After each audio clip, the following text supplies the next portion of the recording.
Alors aujourd'hui, on va parler de la somatisation, hein. Ce sont des douleurs, ce sont des malaises, ce sont des fatigues chroniques.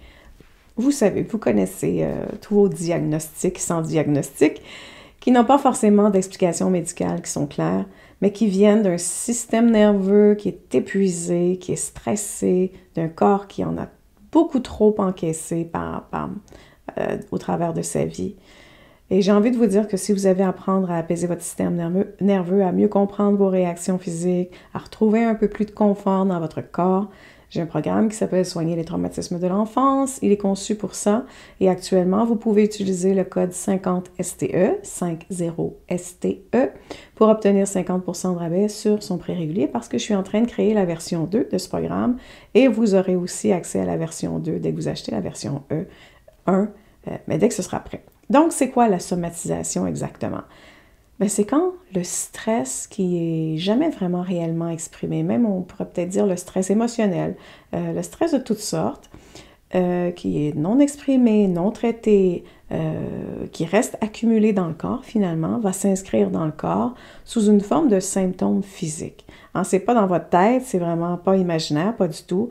Souvent, c'est votre système nerveux qui va continuer à se battre même quand vous êtes au repos ou vous pensez du moins être au repos. Et je vais vous donner des exemples fréquents de somatisation qui est lié au stress post-traumatique complexe. Oui, c'est concret. Alors, on parle souvent de fatigue chronique. C'est l'un des symptômes les plus fréquents. Un épuisement profond qui ne disparaît jamais. On ne sait pas ce qu'on a. Même on est au repos et on est toujours fatigué. Le corps, il est tout simplement en alerte depuis tellement longtemps que là, présentement, il n'en peut plus. Alors voilà. On a aussi les tensions musculaires qui sont constantes, ça. Vous le savez, les épaules, la nuque, le dos, la mâchoire, on la serre, on se retient, on se prépare inconsciemment à encaisser les coups. Donc, encore une fois, c'est le corps qui est en mode de défense, mais de façon permanente, qui ne réussit pas à détendre la micromusculation, jamais. Alors, ça finit avec le temps, avec les années. Qu'est-ce que vous voulez qu'il se passe? Alors, tout reste pris dans ce corps. On parle de douleurs musculo-squelettiques, évidemment, les maux de dos, je l'ai dit, les douleurs articulaires, les sensations de blocage, ce sont souvent des zones où le stress va s'installer depuis des années, des années, des années. On parle de maux de ventre, des troubles digestifs, vous le savez, ça c'est presque bingo, hein? J'ai frappé le bingo.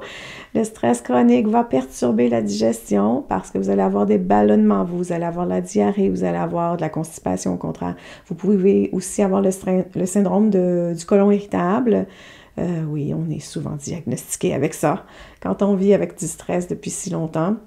Encore une fois, c'est le système nerveux entérique, hein, le deuxième cerveau, qui est lui aussi en état de dérèglement. On parle aussi de troubles du sommeil, hein, difficulté à s'endormir, des réveils fréquents, du sommeil non réparateur. Alors encore une fois, le corps, il ne sait plus comment se débrancher.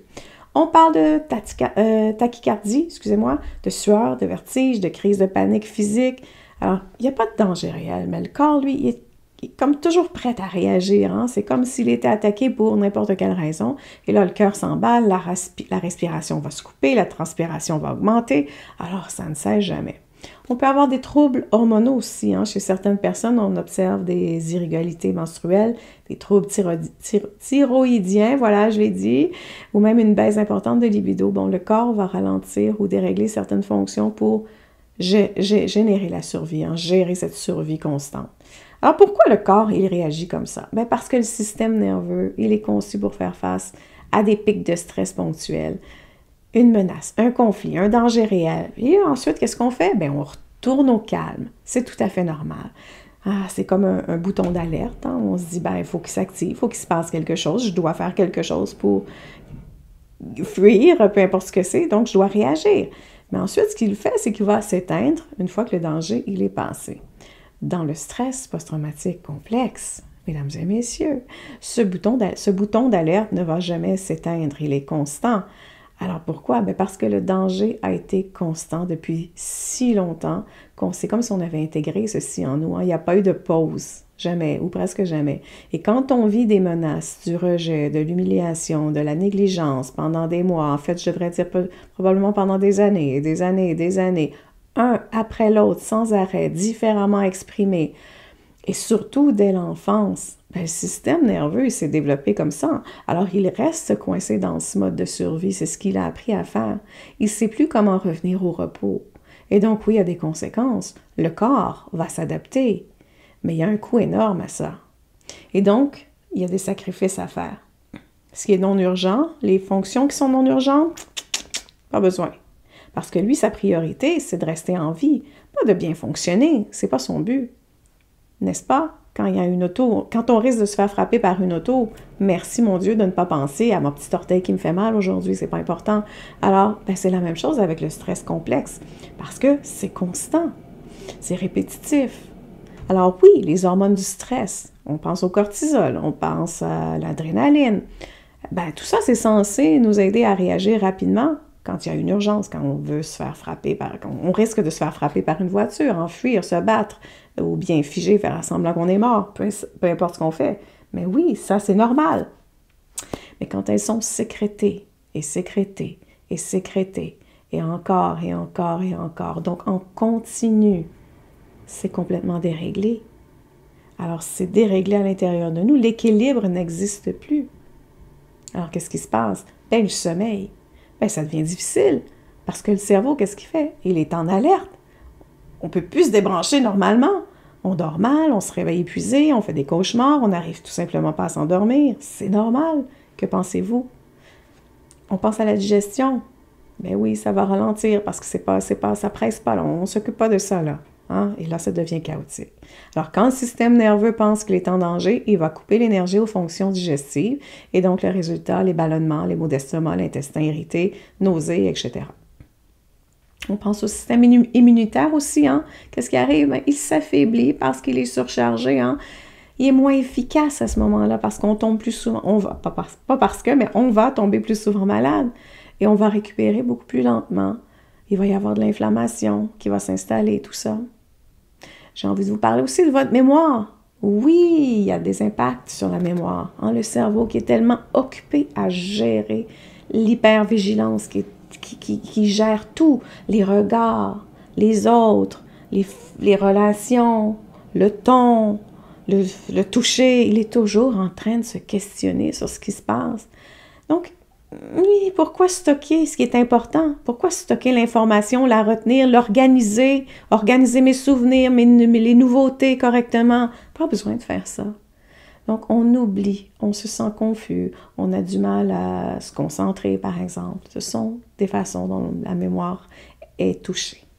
On pense à l'humeur qui devient instable parce que, ben oui, le stress chronique, ça épuise les neurotransmetteurs qui régulent les émotions. Hein? On peut ressentir de l'irritabilité, de la tristesse, des sauts d'humeur, puis on ne comprend pas trop pourquoi. La régulation émotionnelle devient quasi impossible parce que on va réagir fortement parce que c'est des situations banales, mais écoutez, nous, on est tellement cette espèce de fonction alerte, pour nous, tout devient comme extraordinaire face à nos yeux. Hein? Donc, le système va réagir fortement pour des situations qui, en fait, sont banales. C'est notre façon de réagir parce qu'il y en a trop. Alors, on va se couper complètement de ses émotions ou bien on va, au contraire, être très impulsif et réagir beaucoup trop. Alors, il n'y a plus rien qui est stable, finalement. Donc, le corps, oui, au lieu de se réparer, il passe son temps à survivre. Et c'est pas parce qu'il est défaillant. C'est parce qu'il est intelligent. C'est parce qu'il fait ce qu'il peut avec ce qu'il a appris. Donc, il a appris que quoi? Ben, le monde, c'est pas sécuritaire. Il a appris quoi aussi? Que les menaces, ça peut surgir à tout moment, de n'importe où. Il a appris que je sais pas, qu'il faut il faut se défendre, puis pour se défendre, ben, on ne peut pas se détendre, tiens. Alors, il reste prêt. Extraordinaire. En tension, extraordinaire. Mais l'extraordinaire devient sans arrêt. Et c'est là où il s'épuise. Alors, pourquoi la régulation, c'est essentiel pour aller mieux? Parce qu'on ne peut pas guérir ce qu'on n'a pas appris à calmer. En parler de ses traumas, c'est important, c'est extraordinaire, oui, parfait. Mais si le corps reste constamment en alerte, parce que oui, vous comprenez ici, mais le corps, il fait comme, ouais, j'ai rien compris encore, ben, les symptômes vont continuer. Donc, il faut apprendre à ramener du calme dans le système nerveux, à revenir dans son corps, à reconnaître, tiens, les signaux avant qu'ils deviennent envahissants. Donc, le corps, il ne vous trahit pas. il est intelligent. Alors, la somatisation, c'est pas un bug, c'est un signal d'alarme qui est intelligent, c'est votre corps qui vous dit « Il y a trop de choses là. Il y a eu trop de choses dans ma vie, j'ai besoin d'aide, s'il vous plaît, peux-tu m'aider? » Et la bonne nouvelle, je vous le dis, c'est qu'on peut répondre à ce message. Oui, on peut apprendre à calmer le système, on peut relâcher les tensions, on peut redonner au corps un rôle de soutien et pas seulement survivre. Voilà. Sur ce, je vous dis, prenez soin de vous, car tout le reste suivra.